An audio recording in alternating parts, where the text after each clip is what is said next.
Ladies and gentlemen, welcome to the Breaking Brews podcast, a podcast focused on the business side of beer and what's driving today's thriving craft beer industry. Whether you're one of the thousands of people making craft beer what it is today, or just love great beer and want to know more about it, this show is here to cover everything from sales, marketing, branding, culture, and much, much more.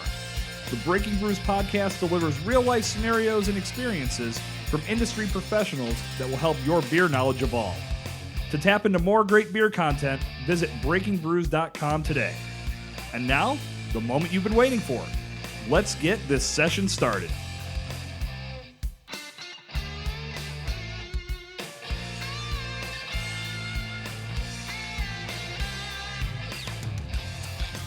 It is time once again for the Breaking Brews podcast. I am your host, Jason Cercone, and ahead of us today is session 18 of the show. If you haven't done so already, jump back in the archives, check out sessions 1 through 17. They are live in living color and ready for you to consume. You can subscribe to the Breaking Brews podcast on Stitcher, Google Play, Spotify, and iTunes. Also, if you're on iTunes, drop a rating, drop a review. Help the podcast find the ears of more thirsty beer enthusiasts and thirsty beer professionals just like you.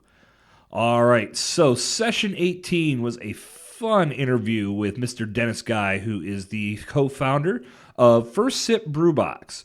He and his wife Samantha created this service several years back. Basically, what they do is they partner up with breweries from across the country, and they send beer swag to all their subscribers. And they have subscribers in 5 countries. All across the world, First Sip Brew Box is getting out there. And they've been doing a lot of great things on other fronts. They just participated in the first veteran collaboration beer that released Memorial Day weekend in Pennsylvania. 20 breweries came together to make this beer, and it is out and about now. So this was a fun chat. We got to talk about how Dennis and Samantha came up with the idea for First Sip Brew Box, how it's evolved over the years, and we both shared our love for craft beer in that it allows us to do things like what we do. You know, I mentioned it at the end of last week's episode, session 17. I wouldn't be here doing this podcast if it weren't for the craft beer industry and everything that it's given to me. And Dennis feels the same way. First Sip Brew Box would not be what it is and would not allow any of us to form these relationships and build these successful businesses if working men and women in the craft beer industry are making and innovating every single day. So from the bottom of my heart, I say thank you to all of those hardworking folks. And I know that that gratitude is expressed throughout this show. So we had a great talk about entrepreneurism, about building a business from the ground up, ways that you can be successful, the mindset that you have to keep in building a business of any size, large or small. So if you're listening to this podcast and you're thinking about starting a business that is focused on the craft beer industry, you know, even if it's not a business, whether it's just a website or a podcast or a video series, and even further, if you're thinking about starting a bar or a restaurant or a brewery, there's going to be some great information within this podcast that you are going to find to your liking. So I'm going to step aside and let you dig into session 18 of the Breaking Brews podcast with Mr. Dennis Guy of First Sip Brew Box. All right, well, ladies and gentlemen, we are joined in the studio today by Mr. Dennis Guy, who is the proprietor. Oh, he's already interrupted me. 5 seconds deep. That was Dennis giving the ceremonial woot woot to start off the show. Dennis is the proprietor of First Sip Brew Box, which is a mail subscription monthly service where you get beer swag and a lot of really cool things delivered right to your doorstep, and we're going to talk to Dennis about that today. As an overarching theme to today's podcast, we're going to talk about how gentlemen like Dennis, people like myself, a lot of us that are not so much brewing beer or running a brewery or running a bar can still be part of the industry by creating fun businesses like this. And in turn, what we're hoping to do is help the beer industry at the same time. So we don't necessarily produce the liquid, but we love to drink it. We love to promote it, and we love to be a part of this great growing industry in our own way. So Dennis has put together a great thriving business that we're going to talk more about today. But before we get into that, Dennis, why don't you give us some background on yourself?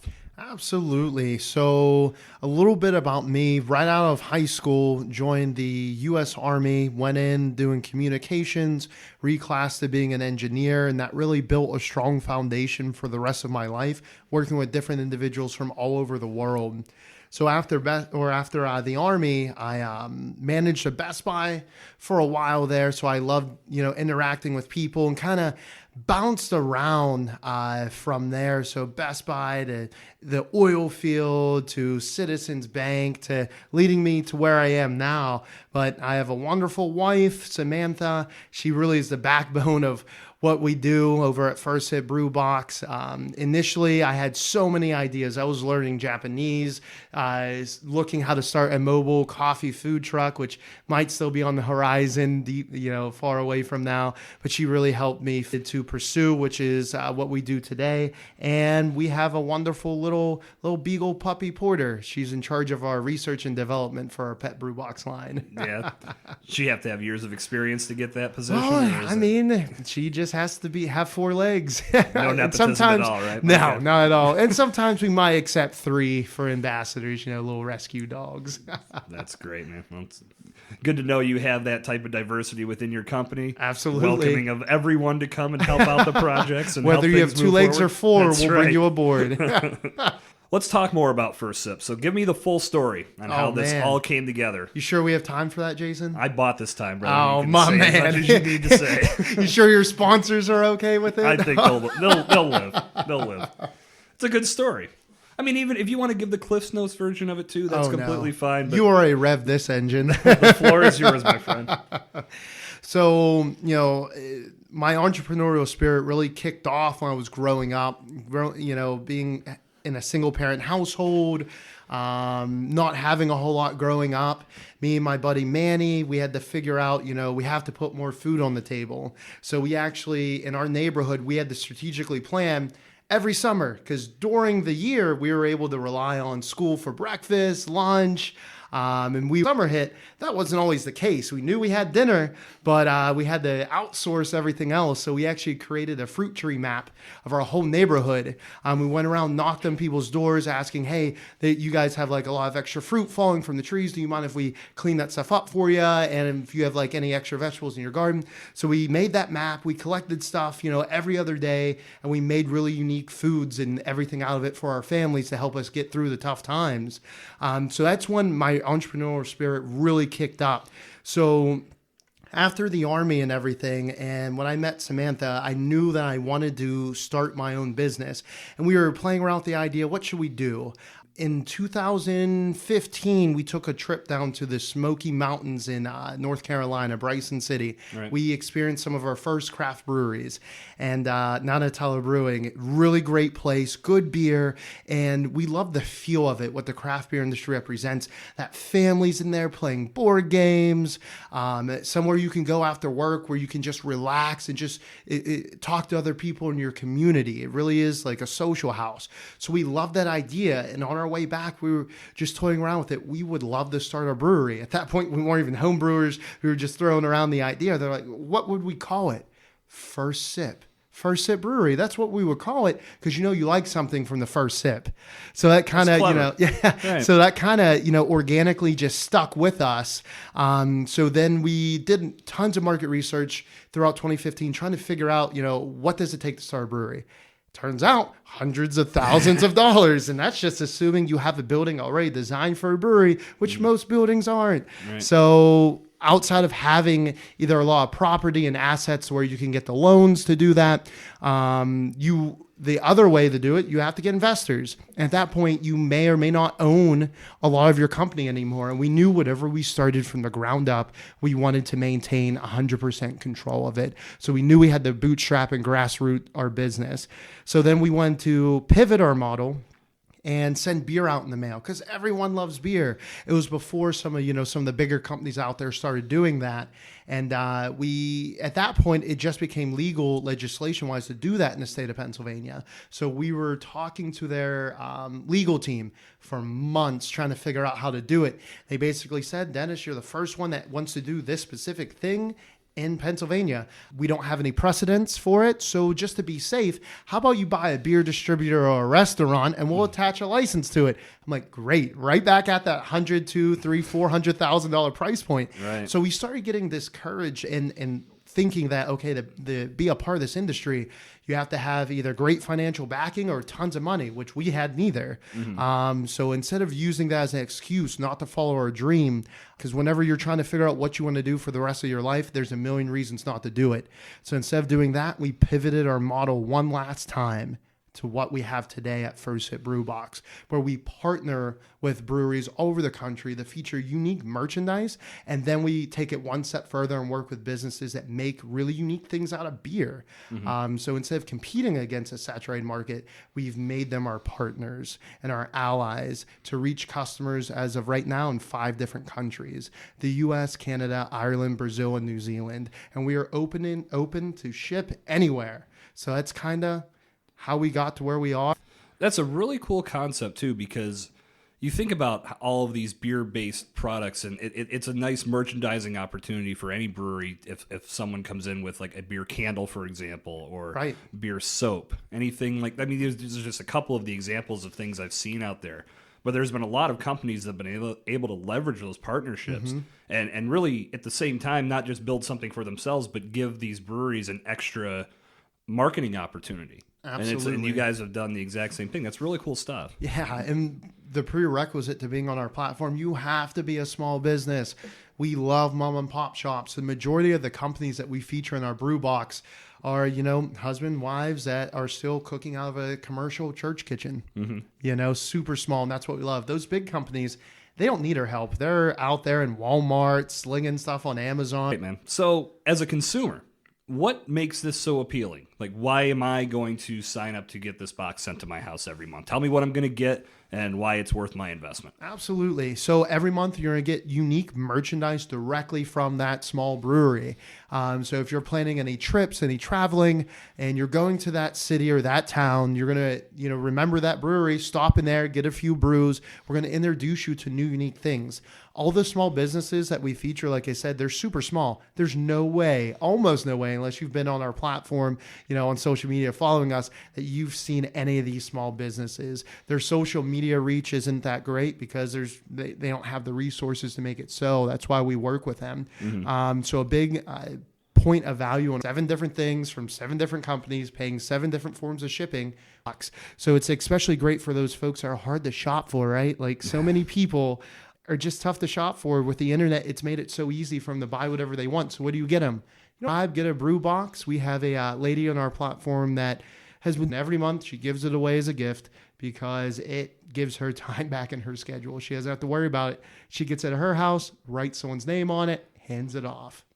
So what are some of the items that you have featured in these boxes? Yeah, so outside of the brewery merchandise, we've worked with Andy down at Boardwalk Foods in Sarasota, Florida. He does some of the best beer. Interestingly enough, when he first started, he made beer bread. And through partnering with us, we got tons of customer feedback. People would initially buy it, but it turns out, so we gave him that feedback, and he went ahead and just made already edible like pretzel pieces made out of beer that were so tasty. So we were able to help him refine what he does as a business. Outside of Andy, we feature Swag Brewery that does really unique craft beer hot sauces, candles, beer, whiskey soaps. We work with local Pittsburgh companies that make barbecue sauces out of beer, hot sauces out of beer. It can literally be anything. We worked with a company that made lollipops out of hops, coffee with malts and ground up hops in it, Cascade inside that brew box. It really is a fun time and a good surprise. So I'm assuming when you got started, you were going after breweries and telling them what your concept was and building partners. Right, absolutely. Okay, so absolutely. as this has evolved, have you found that more breweries are coming to you now, or have you continued to just build on those early relationships that got the ball rolling? So it's a good question. So we realized about a year ago, we started seeing a change where breweries from all over the country were actually seeing what we were doing on social media and heard about us one way or another. And they approached us, hey, Dennis, Sammy, we want to be a part of this. What do you need from us? And it was really cool that we felt like, okay, all this hard work, all this heart and hustle is finally paying off. Not just the breweries, but other small businesses were starting to approach us to see what they needed to do to be featured. So it was such a warm and fuzzy feeling. So when did you guys feel that, as this whole thing has come together, when do you feel that you really hit your stride? I would say Samantha, got on me about not taking advantage of any veteran benefits that, we were entitled to. Because, a lot of people in the military and law enforcement, you just think, oh, I have to do this on my own. I'm not worried about it. I got to take care of all this all by myself. That's not the case. So she told me we had to go out and figure stuff out. And the only thing I can say at that point was, yes, ma'am. So we go out there to a VFW that was holding this really unique veterans fair. And we were talking to a couple different, veteran benefit outlets. And we found some really unique partnerships of partnering with the veteran community. And we spoke to this real estate company that had a great program, Homes for Heroes. So if you're a veteran, you go through them at Remax for that program. They give you a check based upon how much home that you buy. You get a check for a couple $1,000s back, which is insane. It's a really good program. We told them about what we did, and they were like, yes, can we get you guys to send a brew box out to everyone's home that buys a house off of us?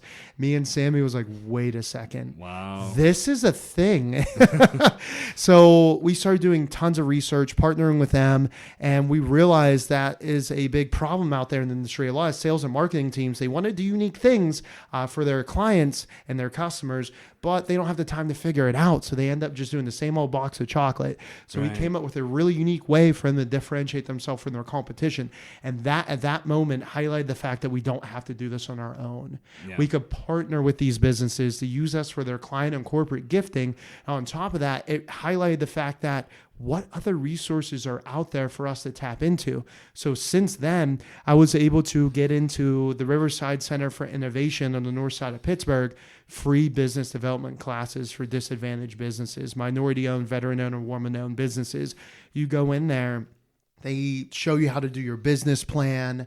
They teach you sales resources, marketing resources, tons of other benefits that you can take advantage of. So we got connected to that. Then we got connected to the URA that gave us our first business loan at 0%. Had to go in there and do a pitch to their team, which was amazing. Then kind of connected to another nonprofit organization and just kept going down the line. So when we put ourselves out there and we didn't have to do this all by ourselves, things just started happening and they just started falling into place. So all of this has led to, obviously, you have a very strong footing in the craft beer community here in Pittsburgh. Absolutely. So how has it been in regards to, like, I know I see you at beer festivals all the time. Oh, yeah, drinking one, two, or too many. Yeah, right. We're never guilty of that. So how has it been just naturally fitting in with everybody here in Pittsburgh? And I'm assuming you guys have been very well received at breweries across the community as well here in Pittsburgh. Absolutely. So I think the biggest thing is we're not trying to sell the breweries anything, because a lot of businesses, they're so inundated with those robocalls and everyone trying to, sell them some type of service. Right. We're not trying to sell them anything. The years of doing that and doing unique collaborations with breweries and being a part of a lot of the beer fests, every time we go to an event, it's like a family reunion, which is so cool. And it definitely about. Well, speaking of collaborations, I know your business is veteran collaboration within Pennsylvania. Absolutely. In the month of May, where was it 20 breweries came together? 20 PA veteran-owned breweries, the largest veteran-owned brewery collaboration in Pennsylvania's history. So everybody got together to do a collaboration beer. So we were planning that collaboration for a while. Breweries in PA were kind enough to go ahead and try to, be the facilitator to bring everyone together. And on April 15th, we all met at Newfoundland down in Harrisburg. Mm-hmm. We all got together. Not only is the craft beer industry like that brother brother and sister in arms type feel. When you add that veteran layer on top of it, even though we pretty much all met each other for the first time, it's like we all the breweries brought their own beer and sharing pints with each other, talking about old military stories. It was such a good feeling, and knowing that we all felt that intrinsic need to give back to that community that supports all of our businesses. So that beer is going to be released on Memorial Day weekend across 20 different breweries in the state of Pennsylvania, kind of daisy chained the whole way across PA. Yeah. So jump on Breweries in PA. They have a craft beer map where they show you exactly what breweries are going to be featuring that collaboration.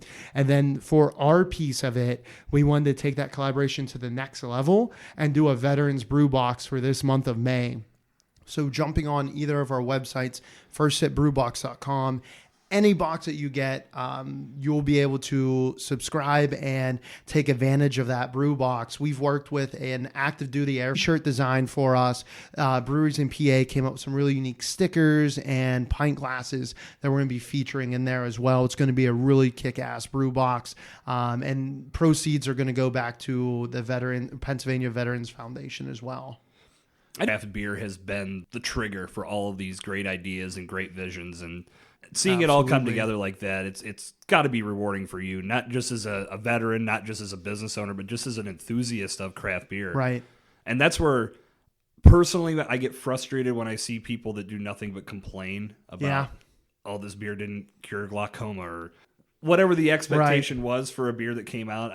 To me, when I see these partnerships and I'm seeing businesses get together, put their creative minds together as one to come up with something cool, this driving all of that innovation. So when I see people get pissed off about something not tasting to their liking, it just makes me shake my head. Yeah, because we've got so much to be thankful for.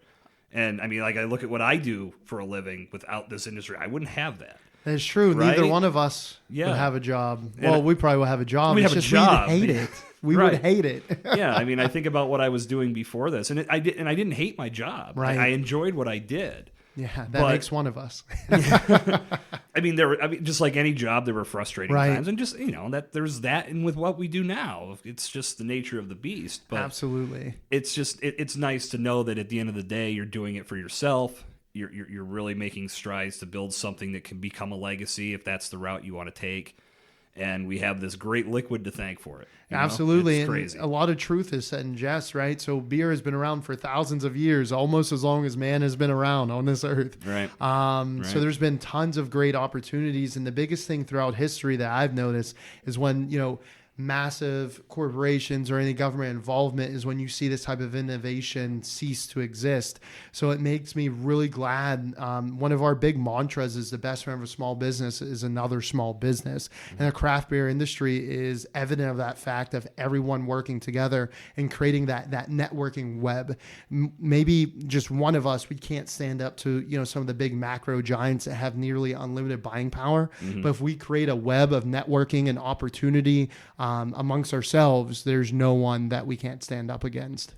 And I know this has been talked about on past podcasts. I know when I interviewed Samantha Jewel-Fow about ABIs and the whole RiceGate thing that she has brought to light with the excessive use of rice and the lack of sustainability within their brewing practices.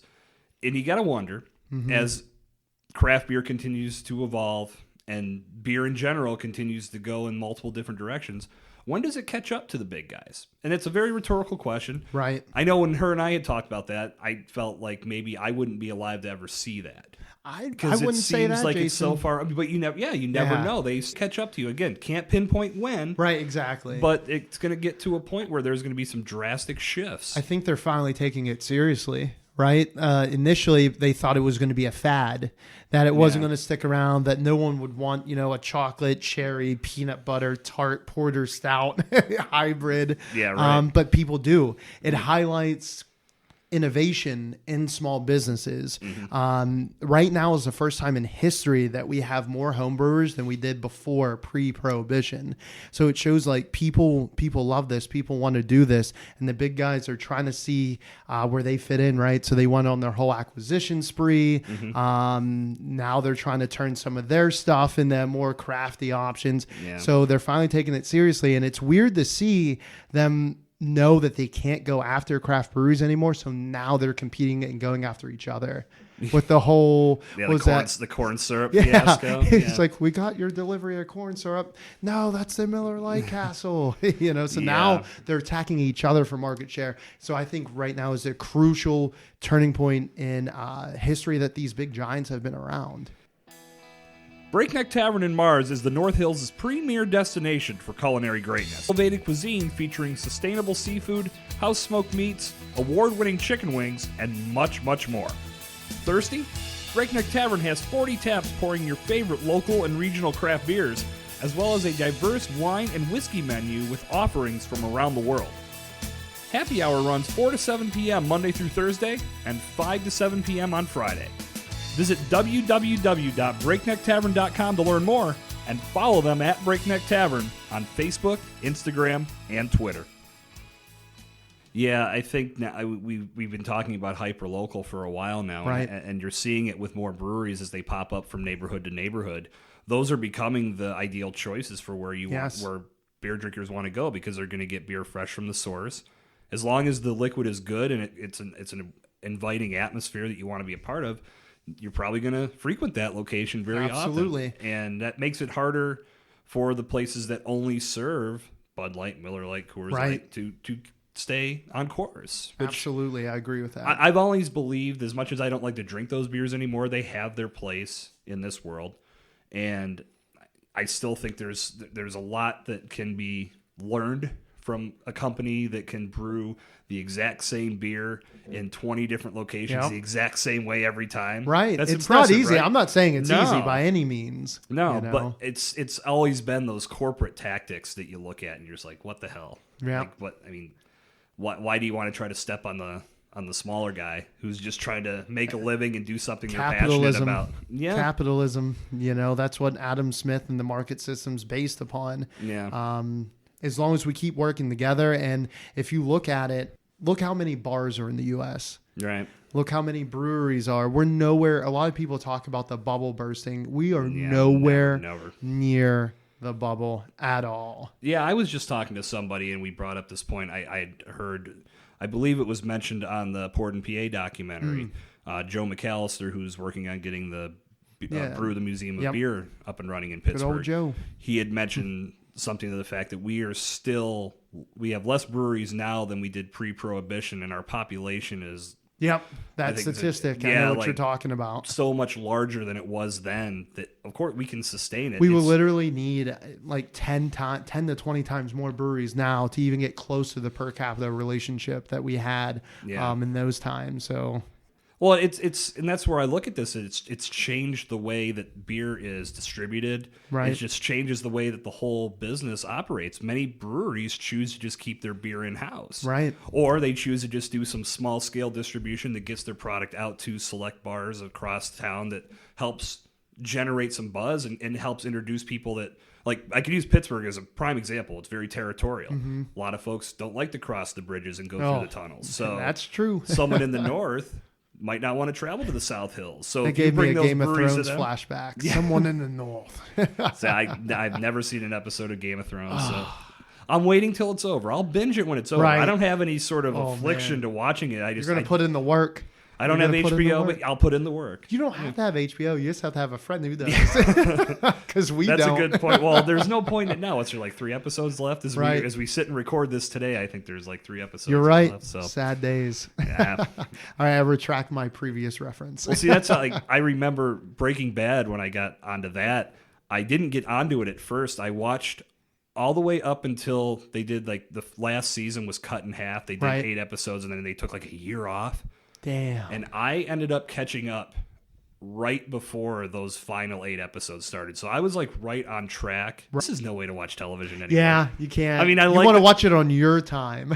The suspense was great. it was cool because you're waiting like everybody else, but it was also nice to just I'm gonna clear a day and watch 8 episodes and get through this whole thing and be done with it. I know that feeling, man. Especially when you got a lot on your agenda, it's hard to squeeze things in, right? It is. Everything's done through streaming services, which gives me a flashback. You remember growing up, you had to wait to see what was coming on the TV Guide channel. Mm-hmm. And if someone talked to you and you missed it, you had to wait for it to scroll the whole way back through. Just insane seeing where we've come to technology from then till now. I think it's official. We are off track. We are off track. Totally.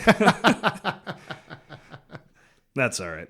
That tends to happen from time to time when friends get together and have a couple beers, whether they have mics in front of them or not. But I think of, to bring it back to beer, and we were talking about innovation, and I look at all these ancillary businesses that have been built because of the growth of the craft beer industry. Right. You look at podcasts like what I'm doing, what we're doing today, blogs and websites and news services, and then all of the companies that are then helping from a supply chain perspective, like kegs and hops and barley and malt companies, you name it. There's so many great businesses that are affecting the growth of craft beer. Right. And it's cool. Like I said, when you look at it, it goes so far beyond the liquid in the pint. But that liquid in the pint is the glue. So important. Yeah, it holds it. It's bringing it all together. It's such a, again, for the success that you guys have had, I think it's so cool to see, because I remember you and I talking before you even got started. Man, so many years ago. Right? I was like, who's this Jason guy? He looks like he's doing some cool stuff. I remember when you reached out to me, and I had when we talked about this on the Hop Nation podcast, I was like, I totally forgot we had that phone call. It happened. Really cool. And the phone call, emails, we were such a rookie, and you had a great website, great content. I was like, man, this guy knows what the hell he's doing. Let me try to be a part of this. I wasn't much further ahead of you, though. I mean, I think you guys were just maybe from the outside looking in. You were doing real great. Well, I know I wrote a lot at the beginning. Like that was the goal. I was just trying to get as much beer-based content out there as possible, and then just it's all evolved in the direction that it has, and it's been a great ride. It has. It's been a fun 5 years, and we got plenty more ahead. And it's crazy to see the circle, right? So starting till today, we're both able to share our stories and how far we've come and what the craft beer industry has created for us. Mm-hmm. Yeah, that's where I look at like what I had originally set out to do and where I am today with what I do. This was not the vision, right? Yeah. But things happen, and you build those relationships with people, and you take the course that's going to get you get you on the path to the end game or the end goal, and you just keep riding it. You just keep riding it forward, and here we are. Absolutely. So it gives us an opportunity to sit down and talk about it on a podcast. Who would and have I think that's pretty we would damn have been awesome. sitting in your studio, right? And then I have an actual legitimate branded brew box, and then drinking out of a branded pint glass. Like, I know, man, it's just insane to think about. It is. Yeah, I was so far. Podcasting was never even on the radar when I first started out. For me, I had run a couple blogs in the past with fantasy football-based one, social media marketing-based one, the company my buddy and I had done back in the day. And I remember when the beer idea hit me, and this story can be found on Breaking Brews. When it hit me, I was like, this is something I think I can stay passionate about. Those other things, I burn out on them. Right. I felt like I wasn't. When you burn out on a topic, the content suffers. Right. And if you can't get through it yourself, no consumer. Right. They don't want to listen to that. No, they don't want to read that shit. So they're going to just dismiss you. And that was where I was getting. But when I started thinking about beer, and I've loved beer since I was a kid. Yeah. I mean, when you snuck beer when you could. And man. Me and my friends, when we got to the age of, being able to go out in the woods with a case of beer or whatever. That was life in my little hometown. Yeah. Where'd you grow up? Bradford, PA. Oh, man. So we didn't have a lot to do up there. No. Drinking was a big part of our Absolutely. lives. But I had an uncle who, God rest his soul, he introduced me to craft beer at the age of 16. He always would get Breckenridge Avalanche. Wow. And at that age, it's like, you're not thinking on this level that we think about it now. Right. And neither did he. He just thought it was really good beer, and if he could get his hands on it from time to time, he'd get it. And then one day he called me over to try it. That's and awesome. I rode my bike, went over and had a couple beers with him on the porch. It was great beer. But again, I just never, you think at that age, it's just like, well, this is beer. Right. And just looking at how passionate you are reminiscing on those times. Shit, yeah. That's amazing. Yeah, no, that's always been, like with Breaking Brews as a whole, I looked at everything that was happening outside of the glass. And I've always stood very close to the axiom of when people get together, they're having great times, they're building memories no matter what they're doing. And you can look back on those memories 10, 15, 20 years from now and probably remember 9/10 of the details of shit that was said and things that happened. But if you can remember the beer that you were drinking, you are on another level. Because I know, like me and my friends have stories of things we did back in the day, and we can sit around a fire these days and still remember this time. Yep. And what beer were we drinking? Who the hell knows? Yep. You know, it was shit. But those times help facilitate those great memories. Exactly. And those, you're so right. Beer brings everybody together to make these great memories. And if you, like I said, if you can remember what you had, and that in some cases, I bet people can because they only drank one beer. Right. Yeah. We just drank whatever. Or their we could get our first hands on. beer. I know. I remember mine. Oh God. Mine was PBR. Old English 800. Ooh, baby. What a beer to start off with. Paper bag or no? Oh, no paper bag. But we had like a case of it, and we were just, that was my first beer ever. Drank a ton of it. It was over my buddy's house, and his dad was there. He was like, I'll supervise you boys. And then we just drank a ton. And next morning, woke up, ate breakfast, felt great, walked outside, the fresh air hit me, and it was game over. My grandpa snuck me. I mean, this is what like my official first beer was, my first sip. My grandpa when I was like 7. There it is. Yeah, I guess this all tells true because I loved beer from the first sip. That's it. And even though it was PBR, I remember drinking. I was like, all right, there it is.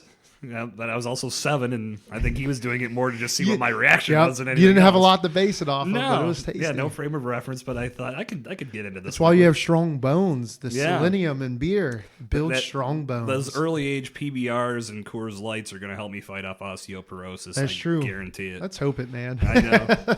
We're putting a lot of stock in this. Yeah, amen.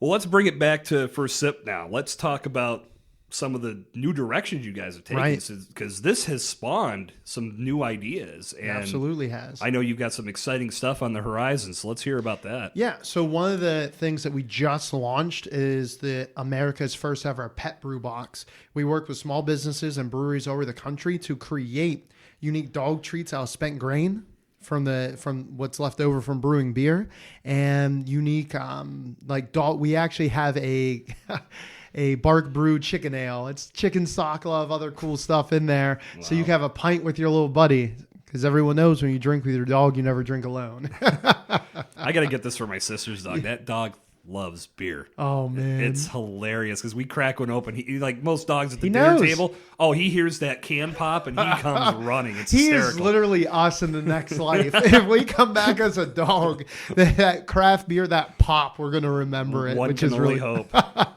So it's one of the big things that we have, as well as, like I mentioned earlier, our business to business client gifting partnership that we're really doing. So we just attended the American Iron and Steel Trade Show. It was held in Pittsburgh this year, which is super awesome. They reached out to us since we're a small little local company and said, hey, we know that this $4,000 booth price tag is a little steep. How about you come in for free? And I said, where and when? You don't have to tease me with this. So then we had to think strategically, like, we're going to be at a steel conference, right? Like, these are big, massive companies coming in to buy parts to producing steel from all over the world. 39 different countries were represented there. Wow, so we had to think, like, what conversation am I going to have when they come to our booth? And it hit me, like, we have a lot of really great use cases of how small businesses have used us for client gifting. Since everyone's tired of that same bottle of wine, cheese tray, box of chocolate, we'll brand it and make it really unique. And we did not expect this much success. Yeah. Over 70 different companies were like, this is great. Not only do we want to do this for onboarding clients, we want to do this for our employees. So if we execute this properly, this is going to change the game for us and open up another 10 different countries that we're going to be shipping to and take us to the next level where we could afford to hire more people. There you go. Good problems to have. Yep, those are champagne problems. No, good stuff, buddy. That's great. Absolutely. So those are the biggest things, as well as staying true to our values and working with different veteran organizations and small businesses showcasing their products. So to do all this, you've taken this on full time. First Sip Brew Box is what you eat, sleep, and breathe now. That's it, man. When did you know it was time to chase this passion, give up the previous full-time 9-to-5 job, and really go at this full bore? So that's a good question. So it was about 13, 14 months ago now. Once when I realized that I was spending more time in my poop office. What I mean by that is at work, sit my butt down on the toilet, and I would just answer emails, set up meetings, call 5 out of the 8 hours of being there. What did you do? What was your job? For sales. So I sold SaaS-based products for the downstream petroleum, automated inventory tracking, made-to-order food systems, recipe costing. It helped me understand all the back-end analytics of running a business, but that's basically what I did. Really great paying job, but pretty much took a 90% pay cut, but I've never been more broke. But at the same time, I've never in my life been happier. So and it just highlighted something to where it's all lining up. I'm going to leave this job, spend more time with her, and build my company. And that's what I did. Yeah. I listen to a lot of Gary Vaynerchuk's tips. And Gary he's my boy. Man, and that's always been one of the things that stuck out to me the most is how many people, and this is not a knock on people that I know or people in general. I mean, it's just if this is how you're wired, this is how you're wired. But so many people will stay in a job that they absolutely hate so they can make enough money to have a car to impress someone. Yep. I'd rather just ride a moped around. You're living for the weekend at that point. Exactly. And it's terrible. Yeah, and it's so hard. Yeah, and it makes it real hard. I remember when I worked for Enterprise Rent-A-Car, Sundays around 5 o'clock, when I got into management, because I had moved up the ladder pretty quick. Right. And Mondays were always the worst because any accidents that came in over the weekend, you had to worry about all this new business. On top of the business you already had reserved, Right. Mondays were a clusterfuck. It was always a mess. And then anything that got dropped off over the weekend was just waiting for you to be cleaned. It was, oh, man. So I'd always go in at like 6:30 on every Monday morning just to get ready for the day. And you dreaded it. Every Sunday. I mean, I remember just... In the winter, it was the worst because that time when it starts getting dark around like 5:30, right, and you're looking out the window and you see the sunset. That's where I just felt like that's when it would kick in. Yeah, and I would just be this ball of like, oh, I just don't want to do this tomorrow. Just arg. You just turn into a pirate. It's like trying to just enjoy the football game and not think about it, but like it's going to be such a thing. It's tomorrow. coming. And I was the same way. End of the day, it wasn't. It was manageable, and you can get through it as long as you approach it the right way, and we always did. Right. But it was always that thing of like, this is. Can you see yourself doing this in 20 years? Do you want to see yourself doing that? No. But I always look at where I'm at now. The choice was made for me. I got fired from the job I had. Yeah. And I was already in the developmental stages with Breaking Brews of here's some things I think I can do. And it already started the ball rolling. And when that decision came across, it was really easy to say, okay, here we go.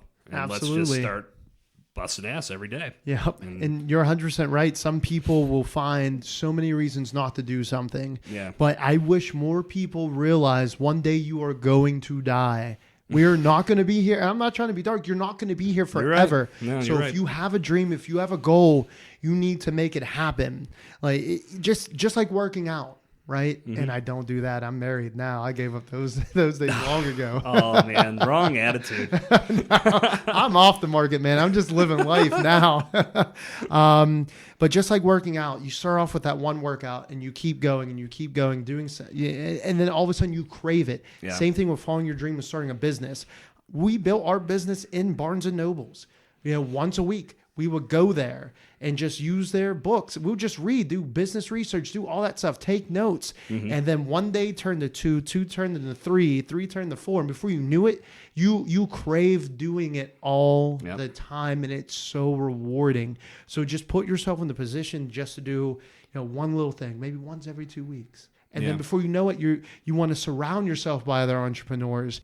Before you know it, you're 80 years old without a glint of regret in your eyes because you lived every dream that you wanted to. So I know my dad recently retired back in October of 2018. I mean, that guy busted his ass for many years, and it was great that he was in a position. And I remember having that conversation with him when he got the news because he had a financial advisor he was working with and told him, like, are you loving your job? And my dad's like, no, not particularly. Why? Well, you'd have to love your job to still be working because you could retire today. And I asked him, I was like, how did it feel to get that news? Because, Right. You work and you work and you work. Like, that's what you do for your life. Like, it's got to be a surreal feeling. And he was just, he stopped for a minute. He goes, I don't know. It might be that generation too, man. They were just some hard-working people. Indeed. But, in all of that, we started talking about mortality. Right. And he talked about, he was like, I'm looking at, when he did make the decision to retire, he would say, he's like, I know I've only got X amount of years left. I want to make sure that I'm doing everything I can to enjoy that time. Right. So it made the decision much easier for him to step away and focus on the retirement life and doing things that he's passionate about, and he can golf a lot more now, things like that. Spend more time with my mom. There's a lot of things that, he wasn't able to do because he was working. So it's great to see he's able to do that. But I know you and I have talked off the mic, and you just had a great video come out that was filmed by the U.S. Army that talks about your mom's dedication to you, and you had mentioned her already, and how she was a driving force that inspires you every day. So let's hear about that. And I know you recently lost her. Right. And like 2 weeks or a week or 2 weeks before Christmas. Yeah. It's definitely tough, and it's a feeling that no one can relate to until it happens to them, right? So whenever leading up to it, because growing up, she experienced a bout with cancer, but she wasn't the type of person to really talk about it, right? So whenever she went through that, she beat it. And when it happened 15, 20 years later, we thought, oh, okay, you're just going to beat it again. Like, she's Superwoman. She's absolutely fearless. Like, you can't say or do anything to my mom. There was one time, because where I grew up out in New Kensington, it's not the safest place now. Yeah. But she would always leave the door unlocked, and I would come over to visit her. I would walk right in, like, Mom, you got to quit leaving the door unlocked. And she would be like, I wish someone would. Then she pulls this machete out from under her pillow, and she put it right back under there. I'm like, all right, you're in good hands. She's got shit covered. Dude, yeah, she's absolutely fearless. And just her dedication and pushing us forward, we knew we were, definitely on the right path.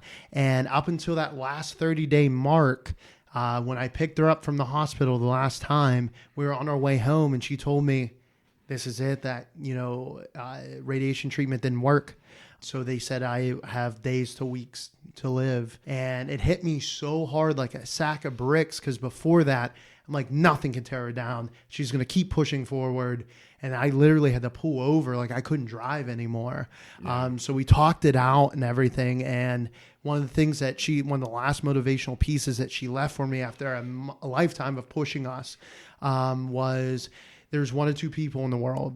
It's either you're going to follow your dream or you're going to help someone else follow theirs.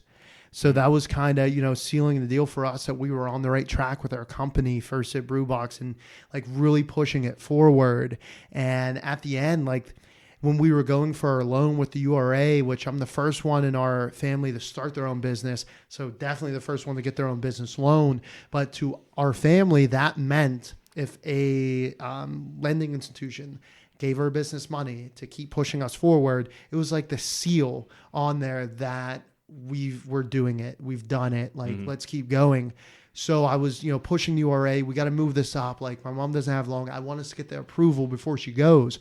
So they pulled as many strings as they could, got me in there. I did a pitch to, 30 of their business owners, and I was waiting, and they gave us a thumbs up. And at that point, my mom had hung on, and she hadn't eaten for 30 days. Wow. She survived on cherry popsicles, which cherry was her favorite flavor. Wow. She lived off the cherry. Even the hospice nurses were like, this is insane. We've never seen a person be able to do this before. Yeah. And then 2 or 3 days after that, she was gone. So it's like she hung on long enough to see that we were on the right track to follow our dreams. Wow, that's unbelievable. I'm going to put this video in the show notes so you guys can check this out. It's a 2.5-minute video that the U.S. Army did for Dennis that tells the story that he just told, but it's incredibly inspirational, and it's forces like that can help push you forward in this world, especially when you're an entrepreneur and you're starting your own enterprise. There are going to be a lot of struggles and a lot of days where it's very easy to say, fuck this, I'm going to go back and just get a job again. But it's the ones that can persevere and keep pushing forward are the ones that end up finding success. I think and that's a hard thing to wrap your arms around. in this world. And that's why I think many businesses don't grow and succeed, because a lot of folks can't keep that mental acumen front of mind. Absolutely. Clearly, you guys obviously have that in place, and you have the inspiration that your mother gave you to keep you strong. So keep it up. I agree. Thank you, man. We're going to keep pushing forward. That's what we do. That's a great way for us to wrap things up. Before we do, I do want to ask you, sum up. I'm not even asking you. I'm just putting you on the spot. Sum up Entrepreneurial Drive in one word. In one word, I would say discipline. That's what it's going to be. There's going to be times where you don't want to do something, and guess what? You're going to have to do it. Yeah. You do not deserve to achieve your dream unless you're willing to put up with things that you don't like.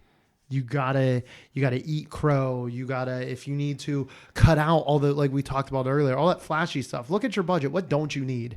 Cut it out. Right. Put that back into your business. Allow that to grow and compound. I don't want to say like don't worry about 401k, because obviously that's a big thing, especially if you have family. But the decision we made was to double down and invest in ourselves. We are our own 401k. Yeah. And that way you control the interest. You control where you go. I think what we've talked about today can be very applicable to anybody that's listening to this podcast that might be looking to start a brewery, open a bar. Perhaps they're looking to do one of these businesses, like starting a podcast or starting a website that promotes beer and talks about culture. You name it. There's a lot of different directions for people to go. What Dennis just summed up there, I think, is absolutely spot on. Discipline is key. You got to be willing to put in the time. You got to be willing to persevere through all of the tough times, and knowing that all that hard work is going to get you to that end goal, and enjoy the process. Right. like, Document the process, because you're going to be able to look back on it. That's part of the fun for me. Yeah. I look at things that go right, things that go wrong, and the things that go wrong, you can say, all right, that didn't work, but where can we improve? If you're willing to look at your failures, knowing they're coming inevitably, and take it and learn from it, that's what's going to help you grow and be better the next day when you attack things. So. Right. And hitting on, I know you just said one thing, Jason. I know that. But taking a little bit of a word from one of my mentors, Gary V, patience. It's going to be huge. Absolutely. This is not going to happen overnight. Yep. And if you expect that, this is the wrong game for you to be in.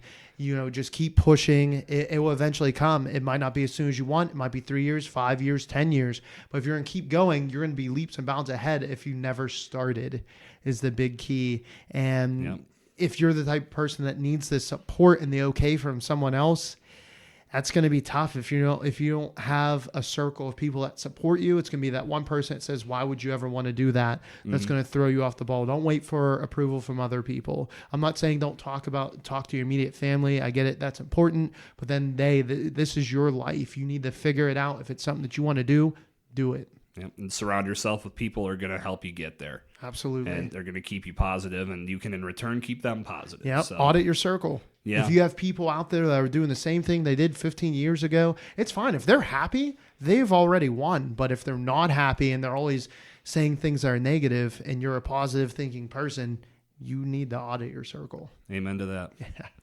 All right. Well, where can our folks that are listening to the show learn more about First Sip Brew Box? Absolutely. So other than Breaking Brews podcast. Other than today's podcast, say they want to sign up and go to firstsipbrewbox.com. That's our dedicated website. It's very sleek and stunning. Check it out. Also at First Sip Brew Box. We're on Twitter, Instagram, Facebook. We're on all the social medias. Hit us up on there, or shoot me an email directly at Dennis at First Sip Brew Box, especially if you have a small business and you're looking to set yourself apart without worrying about taking a whole lot more time out of your schedule.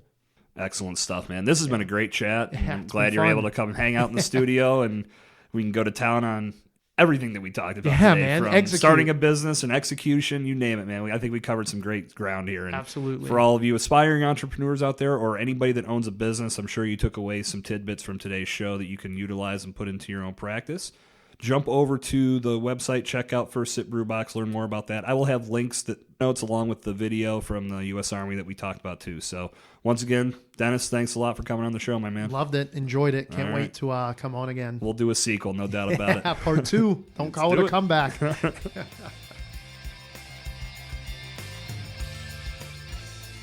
All right, ladies and gentlemen, that was session 18 of the Breaking Brews podcast. I'd like to once again thank Dennis Guy for joining me in the studio to rap about First Sip Brew Box, the veteran collaboration beer that he took part in, and to really dive deep into the world of entrepreneurship. And congratulations to him and Samantha once again for all the success that they have with First Sip Brew Box. We learned how a small idea can grow into something pretty damn major, and we're seeing the first iteration of First Sip Brew Box evolve into a lot of different directions, into a lot of different layers. So really cool to see that come to life for them. And Dennis is just a fun dude to be around. He is just beaming with positive energy at all times. Great to have him in my circle. Proud to call him a friend, and very happy for what they've accomplished with First Sip. So Dennis, once again, my man, thanks for coming on the show. And I know we will have you back on the Breaking Brews podcast at some point in the future. So let's look ahead to session 19. I have in my circle. Session 19 is going to be a great episode. You guys are going to love it. I was joined in the studio by two of the badass bitches of the Pittsburgh craft beer scene. They have dubbed themselves Team Shit Show, but in all seriousness, it couldn't be further from that. They are two of the most dynamic, cool, down-to-earth, and smart women in this industry. Meg Evans and Lauren Baker of North Country Brewing and Harmony Inn joined me in the studio to talk about event planning and things that you should think about when you're looking to plan a beer festival or even just a small beer event. We dropped some tips on how to make sure your event goes off the proper way, some factors that you should consider before you even put pen to paper on your idea, and ultimately how to make sure your vendors are taken care of and your event goes off without a hitch when it comes to event day. So we talked about some strategies that we've all tried that have worked in the past, and we shared some stories about things that did not work. So the ultimate idea here is, with the abundance of beer events in the world today, we want to make sure that they are good ones. So you're going to get some great tips and great strategies from all three of us. We've all planned events in some way, shape, or form, and we had some good things to talk about. So it was a blast having Meg and Lauren in the studio to talk about that subject, and you're going to get to hear all about it on session 19 of the Breaking Brews podcast coming at you next week. That's 7 days from now. Until then, you've got a lot of time to catch up on all the past episodes that you may have missed. Jump over to iTunes, Spotify, subscribe to the show. Jump over to breakingbrews.com/podcast where you can access the show, plus all the show notes for every single episode that is in the archives. And as always, drop a rating, drop a review. Let me know how I'm doing. I love reviews in the form of text, in the form of social media tweets or Instagram comments or Facebook posts, whatever they may be. But take those comments and put them onto iTunes and help the show find more listeners. Trying to make the Breaking Brews podcast grow, and every bit that you can do to help will make that happen. I thank you in advance. This has been session 18 of the Breaking Brews podcast. Session 19 will be coming at you next week with Meg Evans and Lauren Baker. Until then, I am your host, Jason Cercone, and this has been The Word of the Port.